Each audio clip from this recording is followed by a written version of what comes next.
път. Поглеждам през прозореца, градина въвали. Не ме е страх от теб, не искам да остана тук.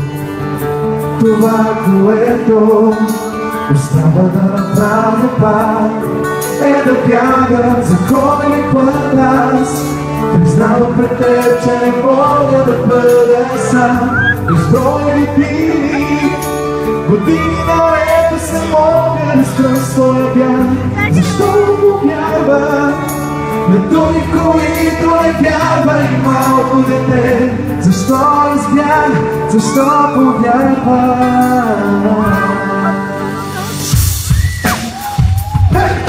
Борбата продължава, не става. Опитвам се да спра, но не тогава. И не за честа слава, и не в момента слабост, а във време на разпети. Нервите са боли, а мечтите ми са крехки.